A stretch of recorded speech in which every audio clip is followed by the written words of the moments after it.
எரியுதடி மாலா போடு. தமிழக மக்களுக்கு வணக்கம். தேர்தல் களம் பயங்கர அனலாக தேய்க்குது.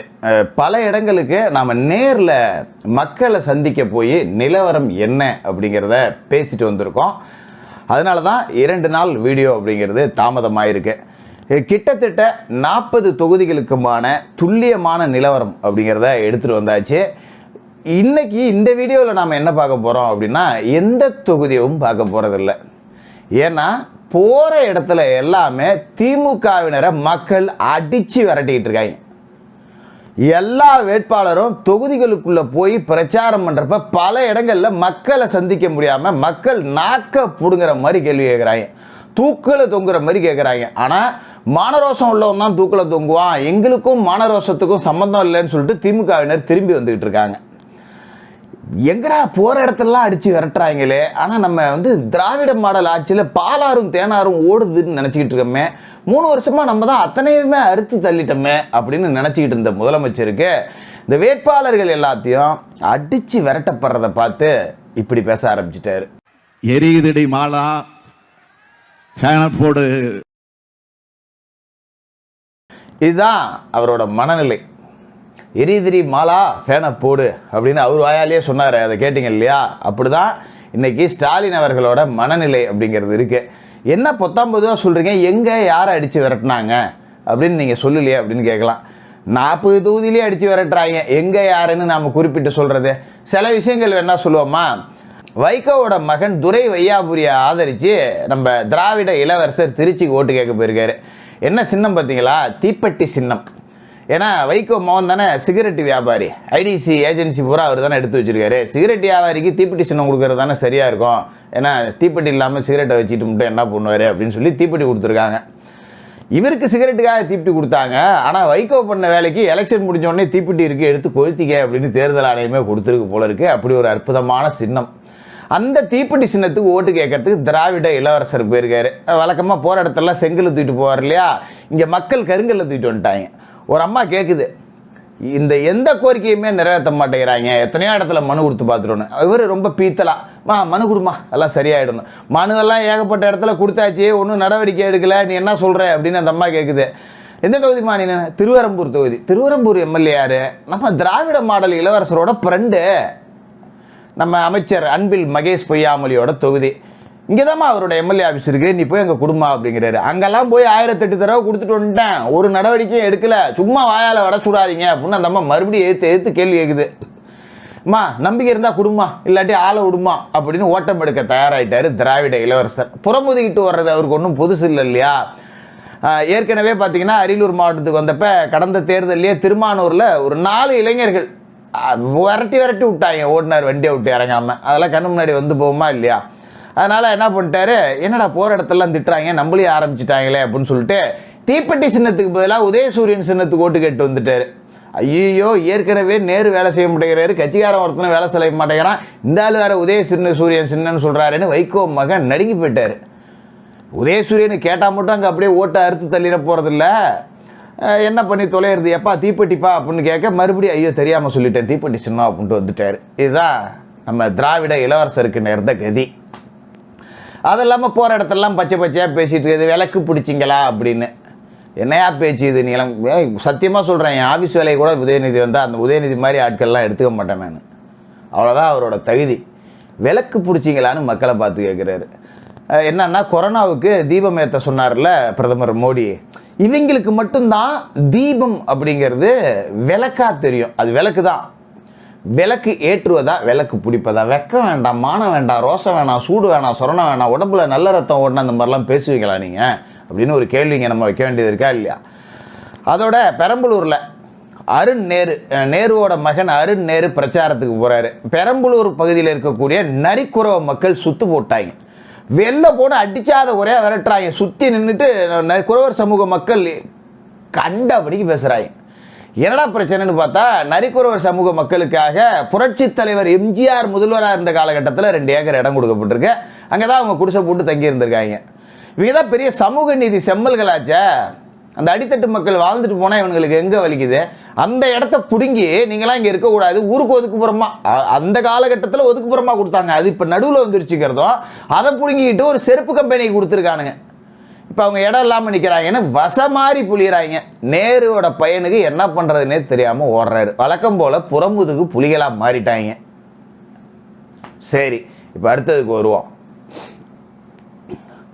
இதே மாதிரி தான் திமுக காரனை மட்டும்தான் அடிக்கிறாங்களா, காங்கிரஸ்காரன் என்ன யோக்கியமா அப்படின்னு பார்த்தா அதெல்லாம் பாரபட்சமாக வைக்கல. மக்கள் மொத்த பேத்துக்கும் முறத்தாலேயே அடித்து விரட்டிக்கிட்டு இருக்காங்க.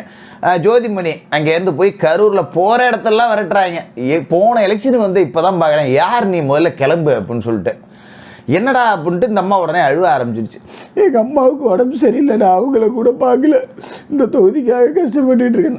சரிம்மா, நீ போய் உங்கள் அம்மாவையே பார்த்துக்க. அப்படியெல்லாம் ஒன்றும் நீ அம்மாவை விட்டுட்டு வந்து இந்த தொகுதிக்கு அறுத்து தள்ளுல 5 வருஷமா எங்களுக்கு தெரியும். நீலி கண்ணீர் வெடிக்காத, நடிக்காத, மரியாதையாக ஓடி போன்னு சொல்லி விரட்டி விட்றாங்க. அதோட சிவகங்கையில் கார்த்திக் சிதம்பரம் செல்லுமிடமெல்லாம் செருப்பு அப்படிங்கிற மாதிரி தான் இருக்குது. சிறப்புங்கிறதுக்கு செருப்புன்னு வாய் தவறி சொல்லலை, உண்மையிலேயே அப்படி தான் இருக்குது. இதில் அமைச்சர் ராஜகண்ணப்ப அவரை கண்டுக்கிறதே இல்லை. நீ எக்கடது கெட்டுப்போ அப்படின்னு சொல்லிட்டு அவரு ஒதுங்கிட்டாரு. கார்த்திக் சிதம்பரத்தால் ஓட்டு கேட்டு எந்த கிராமத்துக்குள்ளேயுமே நுழைய முடியல அப்படிங்கிற மாதிரி தான் நிலைமை அப்படிங்கிறது இருக்குது. அதோட நம்ம திருமாவளவன் அவரையும் மறந்துடக்கூடாது இல்லையா? ஆபாசமான சிலைகள், அசிங்கமான பொம்மைகள் இருந்தால் அது இந்து கோயில்கள் அப்படின்னு சொல்லிட்டு அந்தர் பல்ட்டி அடித்து மனுஷன் கோயில் கோயிலாக போய் இன்னும் தீமிதிலாம் மிதிப்பார் போல இருக்கு. பெருமா கோயிலை இடிச்சிட்டு அங்கெல்லாம் புத்த விகாரிகளை கட்டணும் அப்படின்னு சொல்லிட்டு பெருமா கோயிலாக போய் புலிசோத்துக்கு வரிசையில் நின்றுட்டு இருக்காரு மனுஷன். கூடவே அமைச்சர் சிவசங்கர், இவங்க எல்லாமே பெரியாரோட பேர பிள்ளைங்க. இப்போ வந்து பெரியாருக்கு சம்மர் லீவ் விட்டுருக்காங்க எலெக்ஷன் வந்ததால். இப்போ பெரியார் கொள்கைக்கு சம்மர் லீவ் விட்டு வச்சுருக்கோம். நாங்கள் கோயில் கோயிலாக போய் புரளுவோம், பால் காவடி எடுப்போம், அங்கே பிரதட்சணம் செய்வோம், தீ மிதிப்போம், அழகு குத்துவோம், தேவைப்பட்டால் கோயில் வாசலில் உட்காந்து பிச்சை கூட எடுப்போம் அப்படிங்கிற நிலைமைக்கு வந்துட்டாங்க. இப்படி ஒரு கொள்கையை வித்தவர்களை பார்க்க முடியுமா அப்படின்னா எங்கேயுமே பார்க்க முடியாது. ஒரு கவுண்டமணி ஒரு படத்தில் சொல்லியிருப்பாரு, மேடைக்கு போனால் அகநானூறு புறநானூறுங்கிறானுங்க, மேடைக்கு கீழே வந்தால் 200 300ங்கிறானுங்கன்னு. ஆனால் இவனுக்கு 300 கிடையாது, 200 மட்டும்தான். இதுக்கும் முட்டு கொடுத்துக்கிட்டு இருக்காங்க கழகத்து உடன்பிறப்புகள் 200 ரூபாய்க்காக மட்டுமே. எல்லாத்துக்கும் முட்டு கொடுத்துட்டு பேடிஎம்மில் ரூபாய் 200 பெறப்பட்டது அப்படிங்கிற சத்தத்துக்காக காத்துக்கிட்டு இருக்கிறது மட்டும்தான் உடன்பிறப்புகளோட வேலையாக போயிடுச்சு. அதோட எப்போ பார்த்தாலும் இந்துக்களை எதிர்த்து பேசுறது அப்படியே செஞ்சுக்கிட்டு இருந்தது தான் எல்லாருமே செஞ்சுக்கிட்டு இருந்தாங்க. நீங்கள் பார்த்துருப்பீங்க. இப்போ ராசா, என் மனைவி பரமேஸ்வரியே ஒரு ராமபக்தை, என் மனைவி பரமேஸ்வரி பெருமாள் கோவிலுக்கு செல்லாத நாள்களே இல்லை அப்படின்னு நீலகிரியில் போய் வடை சுட ஆரம்பிச்சிட்டாரு. இந்துக்கள் எல்லாமே வேசி மகன்கள், இதே வாய் தான் சொன்னிச்சு. அன்னைக்கு வேற வாய், இன்னைக்கு வேற வாய். வாயை வாடகைக்கு விட்டுருந்தாரு. இதில் எது வாடகை வாய், எது சொந்த வாய் அப்படின்னு தெரியல. நீலகிரியில் மக்கள் அவரையும் விரட்டி அடிக்க தயாராக இருக்காங்க. இதில் முதலமைச்சர் இந்துக்களோட இந்த திருமணத்தில் உச்சரிக்கப்படக்கூடிய மந்திரம் அப்படிங்கிறது எல்லாமே ஆபாச அர்ச்சனைகள் மிக்கதாக இருந்தது அப்படின்னு சொல்லிட்டு இன்னைக்கு தேர்தல் பிரச்சாரத்தில் என்ன வடைய சுட்டிருக்காரு அப்படின்னா, நான் அதிகமாக கலந்துக்கிட்ட நிகழ்ச்சிகள் அப்படின்னு பார்த்தாலே முதல்வரான பிறகு அறநிலைத்துறை சம்பந்தப்பட்ட நிகழ்ச்சிகளில் தான். நான் இந்துக்களுக்கு எதிரிகள் இல்லை அப்படின்னு சொல்லிட்டு ஓநாய்கள் பசுதோல் போர்த்தி வருது அப்படிங்கிற மாதிரி தான் இதை நம்மளால் பார்க்க முடியுது. மக்கள் பச்சையாக காரி துப்புறாங்க. இவங்க செவனேன்னு அந்த பிரச்சாரத்தை அப்படியே கொண்டு போயிருந்தாங்கன்னா கூட அவனுங்க அப்படிதான் அப்படின்னு தெரிஞ்சிருக்கும், விட்டுருப்பாங்க. இப்போ அப்படியே மாற்றி உருள்றாங்க. அதனால பச்சையாகவே தெரியுது இது வந்து தேர்தல் திராவிடியாத்தனம் அப்படிங்கிறது. அதனால காரியம் இல்லாத ஒரே உமிழ்ந்துட்டு இருக்காங்க. சரி, மக்கள்கிட்ட தான் இதான் பிரச்சனையா அப்படின்னு பார்த்தீங்கன்னா, அமைச்சர் ராஜகண்ணப்பனுக்கு ஒரு 200 ரூபா உடன்பிறப்பு மாலை போட போகிறான். அவன் வாங்கின 200 ரூபாய்க்கு ஏதோ வழக்கம் போல் டாஸ்மார்க்கில் போய் வரி கட்டிட்டு படுத்து தூங்காமல் அமைச்சருக்கு ஒரு மாலை போட்டால் இன்னொரு 200 ரூபா நமக்கு இன்க்ரிமெண்ட் கிடைச்சாலும் கிடைக்கும்னு மாலை போட போக இறங்குடா நாயை அப்படின்னு மண்டையிலே தட்டுறாரு. பார்த்துங்க உடன்பிறப்புகளே உங்களோட நிலைமை எப்படி இருக்குது அப்படின்னு. இதெல்லாம் இப்படி போயிடுச்சிங்களா? இதில் திருவண்ணாமலையில் பார்த்தீங்கன்னா எதிர்த்து கேள்வி கேட்குறாங்க. பிச்சாண்டி அங்கே போய் வாக்கு சேகரிக்க போகிறாரு. எதிர்த்து கேள்வி கேட்குறவங்கள அடிக்க போகிறாங்க ஆள் வச்சு. எவ்வளோ திமிர் பார்த்துங்க இவனுங்களுக்கு. மக்கள் கேள்வி கேட்டால் அவனை மிரட்டுறது, அடிக்க போகிறது. சோழிங்கநல்லூரில் ஒரு திமுக எம்எல்ஏ ஓட்டு கேட்க போகிறான். திமுக ஓட்டு போகலன்னா மகளிர் உரிமை தொகை 1000 ரூபாய் நிறுத்தி விடுவோம். எப்படி நிறுத்த முடியும்? வேற யாராவது வந்தால் நிறுத்திடுவாங்களாம்.